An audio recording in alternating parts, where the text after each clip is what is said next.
Welcome to the Midnight Podcast. The story today is The Wasting Room by Santiagodelmar. I'd like to first and foremost give a huge shout out to my patrons for helping make this video possible, but an even bigger shout out to you for listening, because without listeners, we don't have a channel, so thank you for coming around and choosing to listen to this story. I hope you enjoy it. There is an unspoken rule that dictates that all stories, regardless of intent and genre, must be satisfying. So I'll start by telling you right now that my tale won't abide by that rule. My tale isn't some leisurely read, not if I am to be faithful to what occurred. I'll have to tell my story as it happened. A slow, drawn-out death. No lesson, no closure, no reason. Nothing to justify what happened to my friends and me. If you're looking for answers, leave. Turn away. Shut the door. You won't find them here. Nightmares, like all sickly, malformed children, have a point of conception and birth. Mine was birthed in my elementary school, vile and caustic. I like to think that every school has them, little rumors and myths about the place. Ours just happened to be the wasting room. In the center of the east wing of the school was a brick building, about the size of a small garage. When I was in the 3rd grade, I walked past it and was immediately entranced by it. I went up to it and ran my fingers along the surface of the weathered brick, reveling in the amalgamation of strange textures, spongy patches of moss, brick and mortar rough as sandpaper, the deep crevices and cracks, all perfect contrasts bound to a single surface. I circled the building, running my fingers alongside it, until I stood in front of the door. Impulsively, I reached for the doorknob and rested my hand on the cold, rusted brass door handle. Energy seeped from it to me, the transferring of an idea, an instinct, calling to me. I know now that's what it was doing. My hand tightened around the handle, and I was starting to twist it open when the harsh reprimands of a woman's voice froze me in place. "Christopher, what are you doing?" I asked my teacher, Mrs. Leor. She gave me a mild scolding before telling me that room was off limits and to run along and get to class. Later that day at recess, I asked my friends Danny and Leah about the mysterious red brick building. "That's the wasting room. My older brother says that's where they take the bad kids," answered Danny. "I heard a witch lives there," Leah added. I pondered it for a moment, and, just like most kids my age, accepted both answers as truth. Over the next few years, I learned more about that forsaken room. The rumor goes that back when teachers were allowed to hit students, they would do it in that brick room. One day, an exceptionally cruel principal took a 3rd grader named Lily into the brick room and beat her so savagely, he thought he killed her.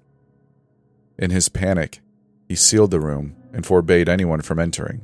Unfortunately, Lily hadn't died. That would have been a mercy. She was just knocked unconscious.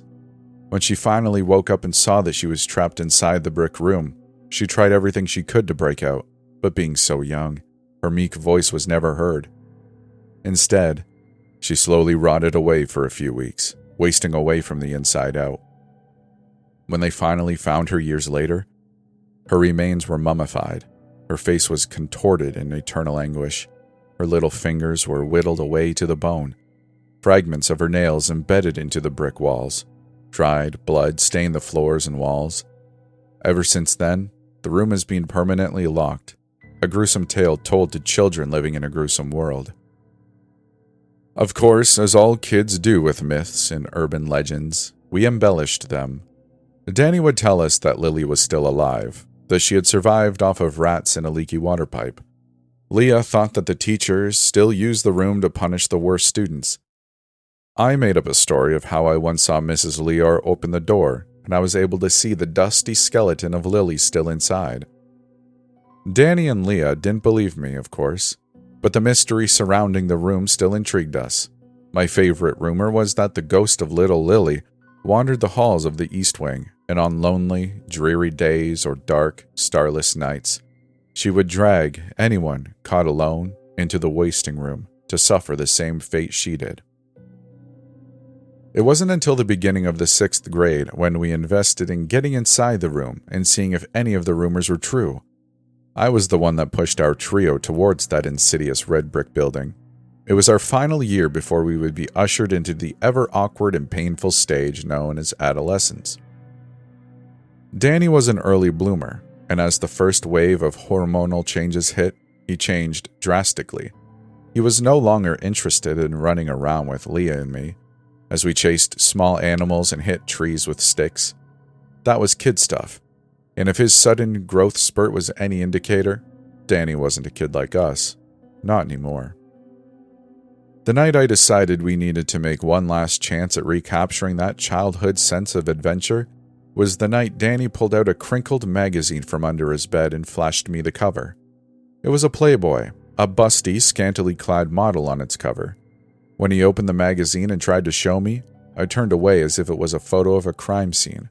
I didn't want to see it. I knew if I did, that would be the death of the child that still existed within me. I didn't want to leave that stage of my life behind. Not yet.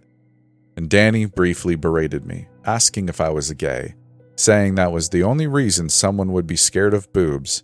I ignored him and asked my mom to pick me up early. I knew that the only way to reel Danny back in would be with something that could still spark childish fear and wonder: the room. I knew even then that after the summer, our trio's dynamic would never be the same. It was Leah. Danny and I had been subtly vying for her attention. We both looked at her through different lenses, and I guess I just wanted to have one last adventure before our biology tore us apart. I was initially met with hesitation when I brought up the room, but after a bit of badgering, they were on board. "How are you going to do it? The teachers keep the doors locked, you know?" Leah said. "That proves they're still hiding something, doesn't it?" Danny added. "Maybe we can steal a key from one of the teachers," I said. Leah scrunched her face at the suggestion. She warned us about how that would only cause more trouble. Danny interrupted to inform us of a secret entrance to the room his brother told him about. Leah and I were both skeptical at the claim, but Danny was insistent that there was a secret underground entrance. "My brother says that he found it one time, says there's a basement in the back of the school," Dan insisted. "Well, then he's just going to have to show it to us then," Leah replied.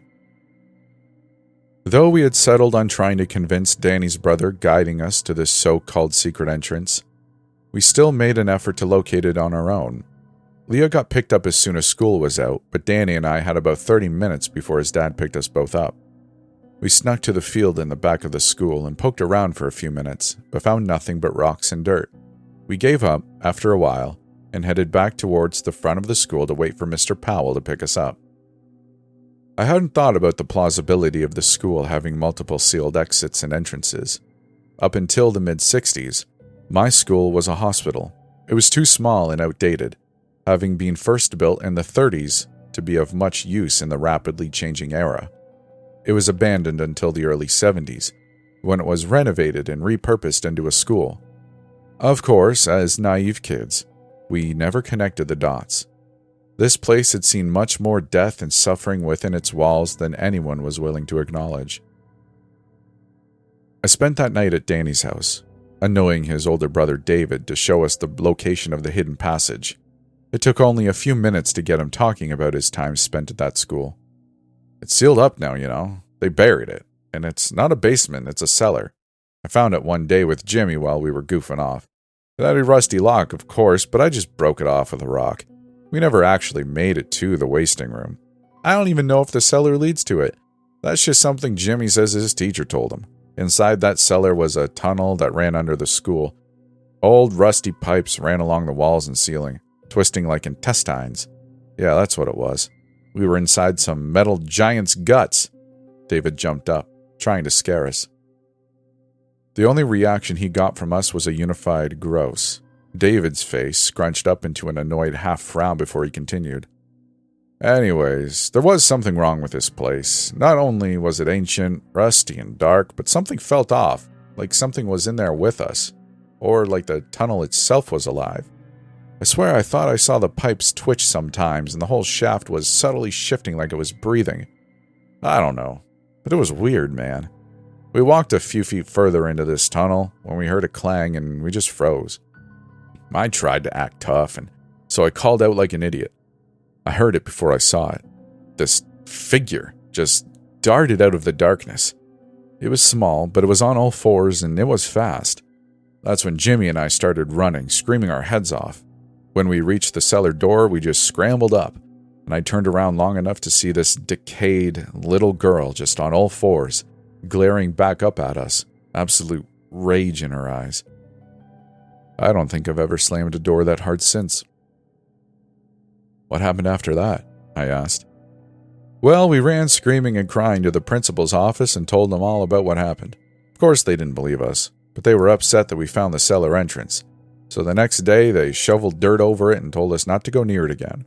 You know, sometimes I still get nightmares about that little girl, her pale skin covered in rot and her hateful eyes. Maybe it's that Lily girl they talk about, but I don't know. So you'll show us where it is? Danny asked in an excited voice. Hell no. If you kids know what's good for you, then you'll stay away from that door and from the wasting room. Nothing good will come of it, David replied. Disappointed but not disheartened, we went back to Danny's room to play video games. David didn't know it at the time, but his warning might have saved us from what was to come, if only we had listened. We told Leah all about David's experience the following Monday. That's scary. I don't think we should go looking for that door. What if Lily is really down there and we let her out? She asked. Don't be dumb, Leah. My bro was just trying to scare us. Besides, I've got a plan on how to find it. Oh yeah? How? I asked. Next time you spend the night, we'll sneak out and hide my dad's shovel in the trees in the field. And after school, we can go digging around and see if we find it, Danny said with a grin.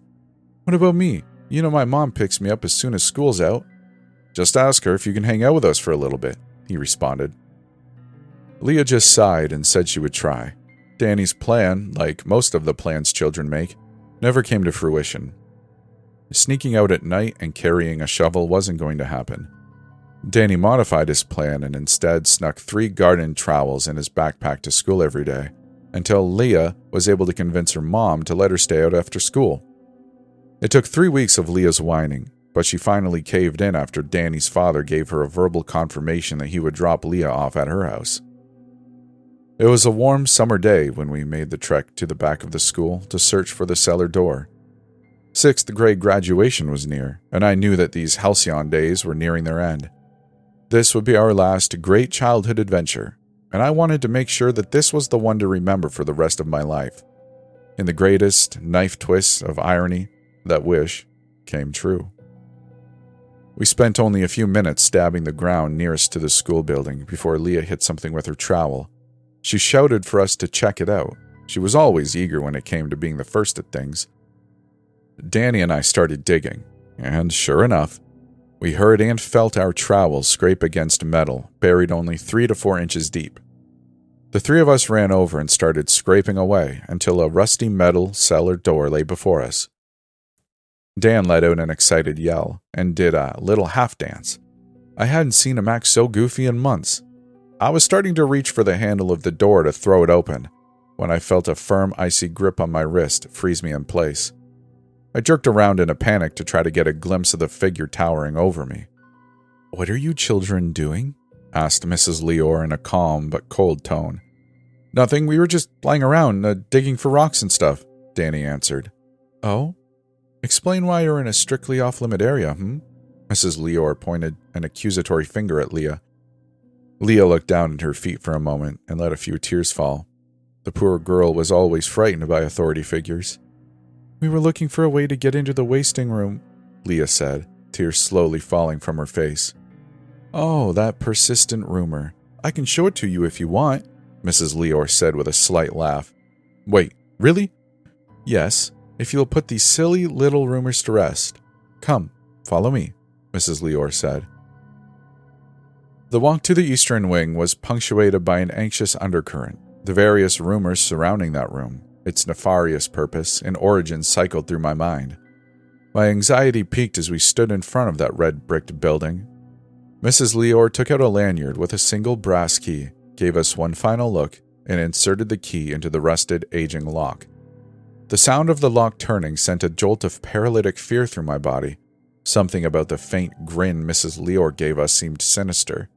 As she creaked open the door, I started urging myself to take hold of my friend's hands and just run, but every command I internally screamed at my body was ignored.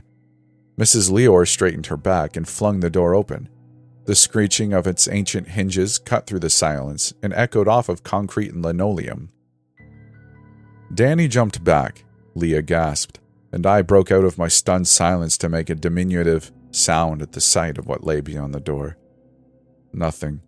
No skeletons, no bodies, no little girl withered and broken seeking revenge on the world that had condemned her to a fate worse than death. Just dust, some shelves, and old furniture. Want to know why it was called the wasting room? This little room was once used as a pantry back when this school was still a hospital.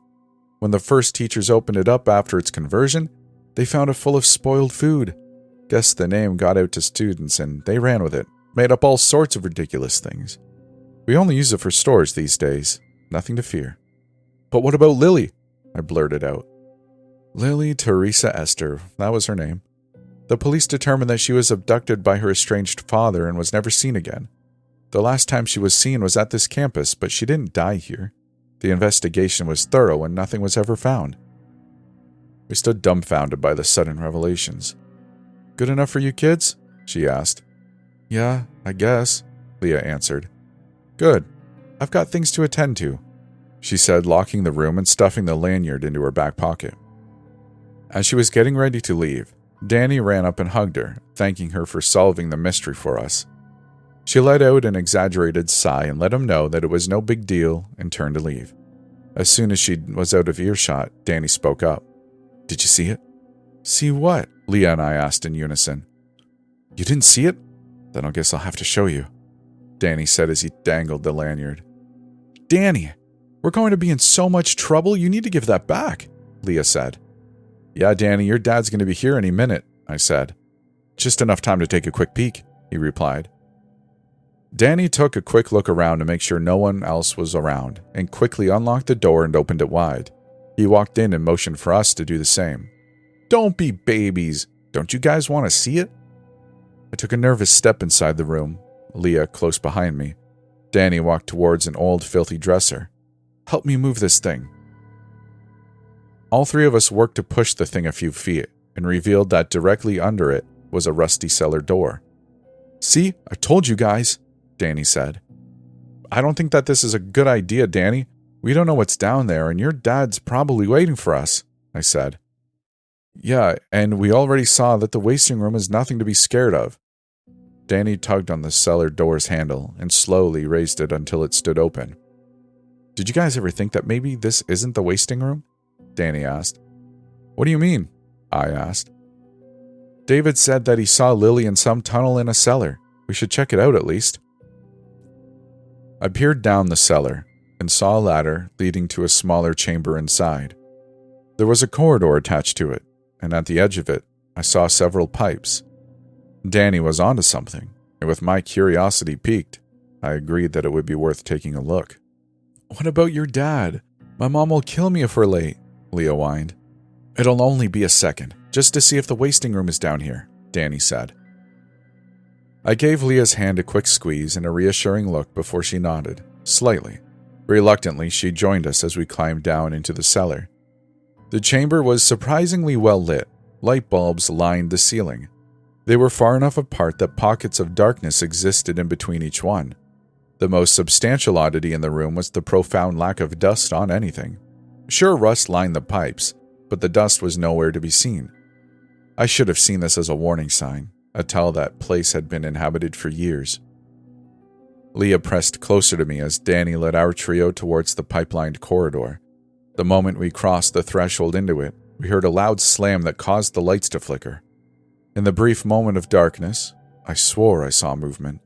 We screamed, loud and piercing. Our collective shriek reached a siren-loud crescendo that quieted as the lights returned to their usual stable illumination. Leah was gripping my hand so tightly it hurt, and she was openly sobbing. I want to go home, she said in between sobs. Yeah, Danny agreed. We turned to run back towards the ladder, and saw that the cellar door had been slammed shut. I scrambled up the ladder and tried to throw the doors open. But no matter how hard I pushed and hit it made no signs of budging. I started screaming for help, hoping someone would hear us and let us out. "Dang," Danny cursed. "What are we going to do?" I yelled. Leah was now hysterical, pleading for us to get her out of there. Danny stared at both of us, face paler than I had ever seen. "This tunnel has to lead to somewhere. I bet that it'll be at the cellar on the other side of the school. We should—" "No, we stay here and wait for help," Leah yelled. "That's right. Leah's right. If we stay here, someone's bound to find us," I said. Danny nodded and joined us in calling out for help and occasionally pounding at the cellar door. Hours seemed to pass by, and when we had screamed our voices hoarse and worked our hands raw, we knew no one was coming. "We have to look for a way out," Danny said in a dry whisper. I nodded meekly and tried to help a near catatonic Leah stand to her feet. She was responsive despite her silence. Walking to the edge of the room and peering down that ancient corridor, I saw that it stretched on as far as the eye could see, the light bulbs illuminating as much as they possibly could before blinking out of existence. I took a precarious step into the tunnel, expecting something to happen, but when nothing did, I took another. Danny walked ahead in feigned bravado, and Leah followed close behind me. We walked until we hit the first light bulb above our heads. Like a spotlight, it shone in disorienting brilliance, giving us a clear view of the rusted and flaked metal pipes running alongside us. Some had built up condensation and dripped cold droplets, others leaked a dubious black fluid, and some occasionally shot a jet of steam through cracks and holes. I had the slightest inclination to reach out and touch them, but I caught myself halfway through the thought. I looked ahead and saw the murky darkness we had to cross before reaching the next light bulb lit beacon. "Grab my hand and run," I said. Leah took my left hand and Danny my right, and we sprinted as a linked unit into the next spotlight. We repeated this 5 or 6 more times before I noticed a change in scenery. The number of pipes running alongside had quadrupled, crowding the walls and ceiling and leaving no space. The size and variations of the pipes had also increased, some so rusted that they seemed on the verge of bursting, while others seemed almost new until closer inspection revealed the layers of grime that coated their surfaces. Some pipes were also as wide as my head, while others were as thin as wires. I also was beginning to see that some of them were, very subtly, vibrating. I tried to pick up the pace, but after passing 8 more light bulbs, my foot caught on something and I fell hard. I was plunged into darkness, unable to see what had tripped me. The floor no longer felt like concrete. It was lumpy and harsh, covered in strange groves and valleys. Dread formed in my stomach as I tried to imagine what it was. "Get up!" Danny shouted. He hoisted me up, and we ran into the safety of the light. It was there when I finally got a good look at the floor. Pipes. The floor was made up of pipes. They lined every inch of space. I wondered if they rested on any concrete, or if we were walking in a hallway of suspended pipes. An unusually large pipe above our heads lightly showered us in a clear liquid I hoped was water. Leah looked at me with fear in her eyes. Danny saw it too. He turned away and stared at what lay ahead. The pipes beneath were now noticeably undulating, not constantly, but a wave of motion came and went in 40-second intervals. No one spoke up about the phenomena. Instead, we rested for a bit before we continued our trek down the pipe-filled tunnel, silent and no longer holding each other's hands. I lost track of how many light bulbs we passed and how long we had been down there. We collapsed in exhaustion under the glow of a light bulb. The pipes were now undeniably in constant shifting motion, an industrial intestinal track. The hallway itself pushing us forward ever so slightly. The pipes now had multiple facets, spigots and knobs, some leaking foul, inky fluids, while some spewed a steady stream of fetid water. An amalgamation of fungus grew from most pipes, psychedelic, multicolored, multi-textured molds, oddly shaped luminescent mushrooms, and pulsating slimes. The putrid scent of decay, spores, rust, Metal and death filled my lungs with every heaving breath. I stood up and propped myself against a pipe, wincing at the gelatinous sensation of the fungal organisms living on it. How much longer can I bear this? The sound of clanking and twisting pipes caught my attention, and I looked up to see what was making the sound. It was a pale, withered hand poking out from the tangle of pipes directly above us. I stood frozen in place, unable to shout as a second hand slipped through and pushed the metal pipes apart as easily as if they were rubber. The sound the pipes made as they were forced apart caught the attention of Leah and Danny, and they looked up at the being directly above their heads.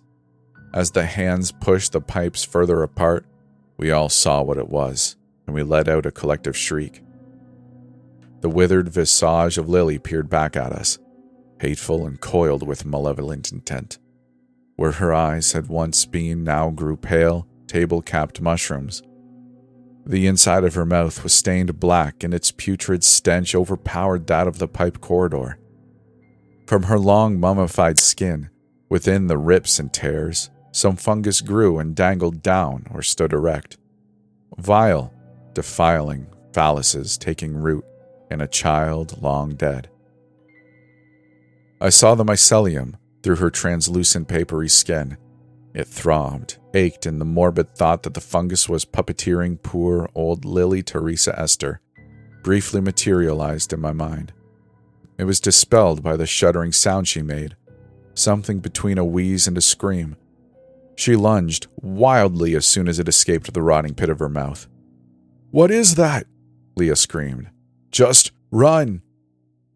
Lily was on all fours then, facing us. A swollen purple tongue fell out of that black pit and she flicked it suggestively at us. I saw little white pustules lining the sides of her tongue and recognized with horror what they were: tiny mushroom caps. We ran faster than we had ever run in our lives. Lily let out another wheezing shriek and was at our heels. My chest burned with every breath. Nearing exhaustion, I dared to look behind me. Lily was now on the ceiling, clinging on the pipes like some hellish gecko. She was closing the gap between us. In moments, she would be directly over our heads. "There! It's right there!" Leah shouted. She was pointing at an object just a few light bulbs away.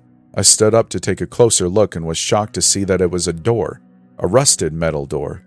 With newfound determination, I picked up speed and ran with all my might towards the promise of safety.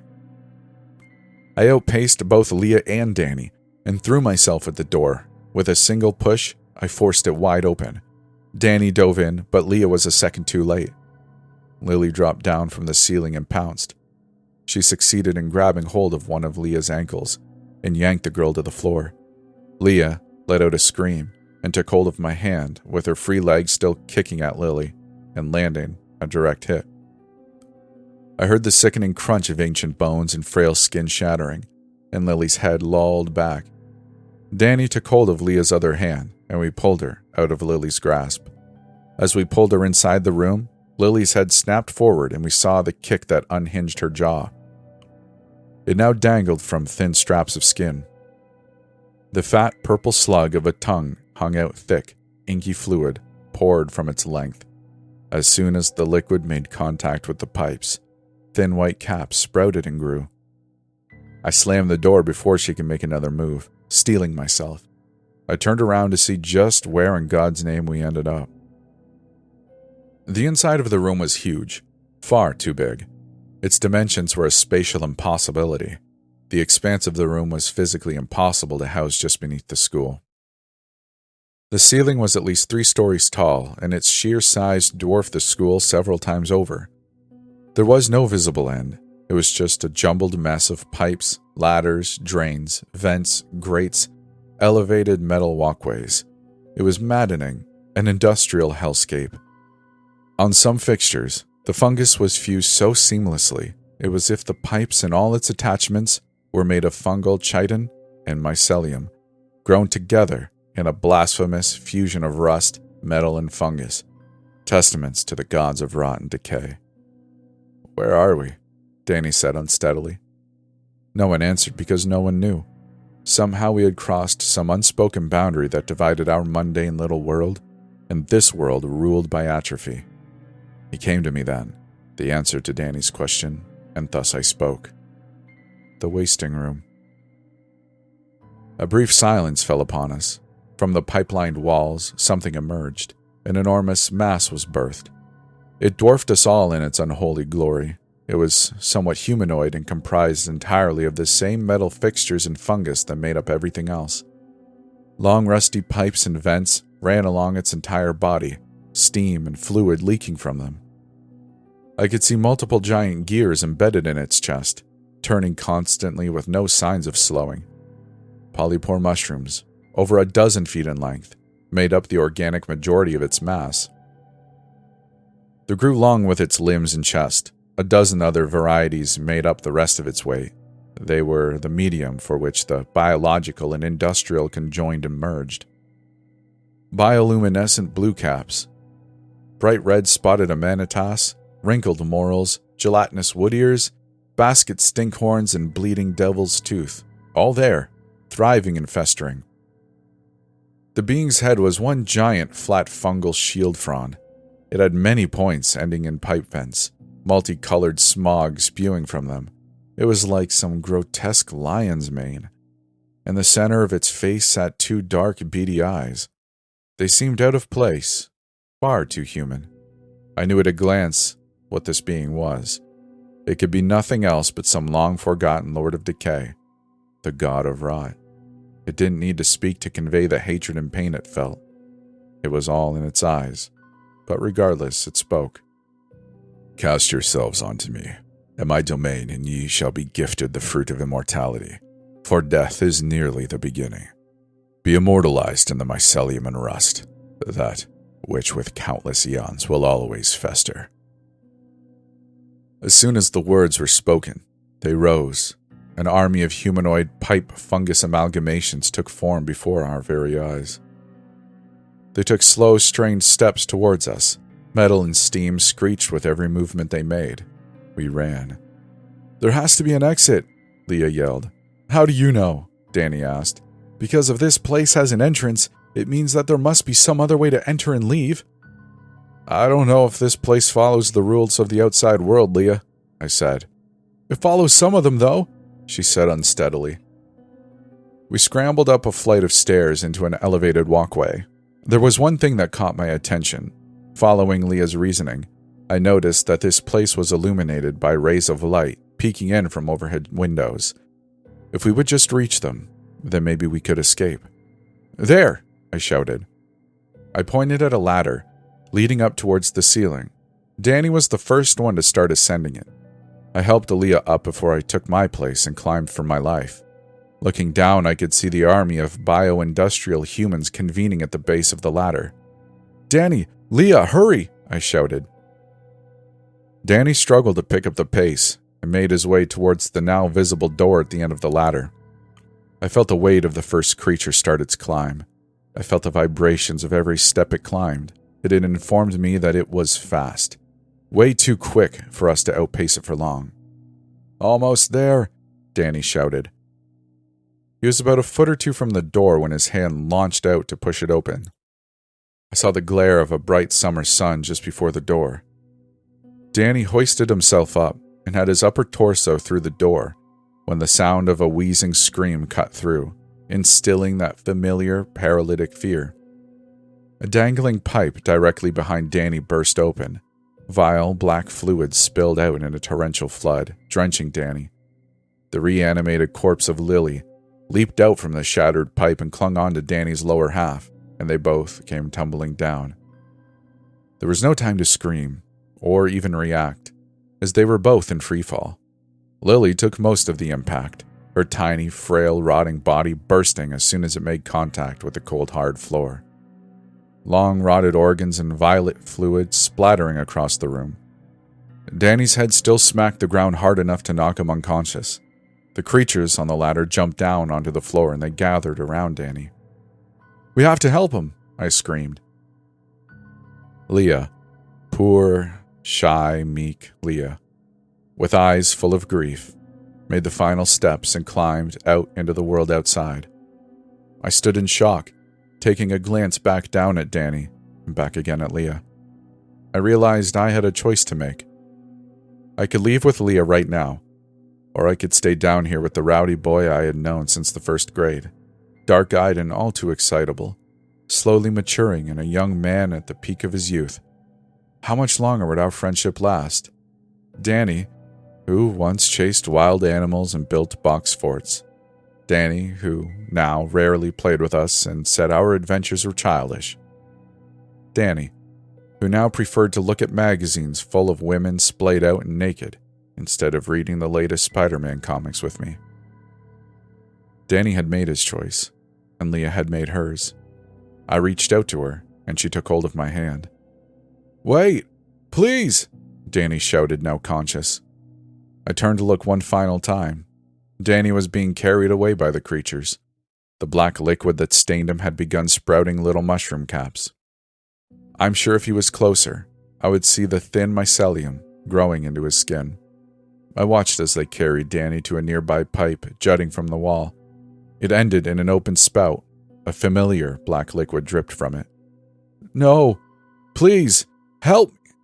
His final cry for help was cut off by the creatures ramming and impaling him into the pipe. Danny went limp and let himself collapse. His body twitched once as I heard the pipe groan and creak. I saw his eyes and mouth start leaking the black fluid. As the inky tears ran streaks down his cheeks, little mushroom caps began sprouting from them. Hot tears ran down my cheeks. They cut a path through my dirt-stained face and fell onto the floor. I had made my choice. I let out a heaving sob as I turned and stepped out into our world. A janitor found us at the back of the school, next to the cellar door where Mrs. Leor had scolded us. The police were called as we had been missing for 3 days at that point. We pointed meekly at the now closed door. The questions of what happened, where we were, and Danny were asked nonstop for the first week. We could only point them towards the cellar and the brick room. We told them of the wasting room and the hallway of pipes. They said it was trauma, and that we created false memories to cope. They never found anything in the brick room and the cellar doors, and Danny was assumed dead by the end of the summer. Danny's parents didn't invite me to the funeral. I saw in their eyes that they blamed me. With no one else to blame, they turned their ire towards me. Maybe they could see the guilt in my eyes. Maybe they knew that on some level I had abandoned their son. They weren't wrong. David, Danny's older brother, killed himself in the following weeks, as if the Powell family hadn't lost enough. The parents blamed me too. They never said it, but they always treated me differently, as if I was some wild animal that could snap at any moment. Leah and I drifted apart. The last time I heard from her was in freshman year of high school. I found a note slipped in my locker. It wasn't signed, but I recognized her immaculate tiny script. All it said was that she was going back for Danny, that the door to the wasting room would open for her. Leah went missing that day, and I never saw her again. It's been 6 years since I first stepped foot in the wasting room. I tried to do some digging, but what I found doesn't solve or answer anything. I know that when the school was still a hospital, the terminal patients were assigned that cold brick room, left there to waste away slowly. That's how it got its morbid moniker. My small, unassuming school was a place for the sick to come and spend their final days in cold, mildewy hospital rooms. Maybe, just maybe, a place can only experience so much death, suffering, and grief before some outside force takes notice. Or maybe those who slowly rotted away called out to some higher power. Maybe after so much tragedy, a physical location could become linked to some outer realm ruled by that tragedy, by that decay. Maybe Mrs. Leor and the other teachers knew of the horrible domain beneath their very feet, and they played along with its whims and demands. Like I said at the beginning, I don't know. There is no answer. No clean, tightly wrapped ribbon that holds it all together. All I know is that I can't go on like this. Danny and Leah consume my every waking thought. God, I miss them. The god of rot promised me immortality once. I'm sure if I go back to that place, back to that red bricked abyss, the wasting room would still be there, waiting for me. I really hope you enjoyed that story. If you did, consider subscribing so you can hear some more cool ones like that. Like the video if you'd like to. If you'd like to do more than that, though, we do have a Patreon where you can get early access and all the fun stuff like that. Even a little bit of an exclusive podcast if you fancy such a thing. But there is a Discord, too, if you'd like to come join and hang out with us. It's very low-key. We're just, chatting about random things, trying to lift each other up, making sure that it's not a community that's just like every other community, that we actually bring value. At least, that's what I'm trying to do. Anyways, I really appreciate you listening to this episode. I hope to see you in the next one. I hope you have a good day. And with all that said, have a good one. We'll see you soon.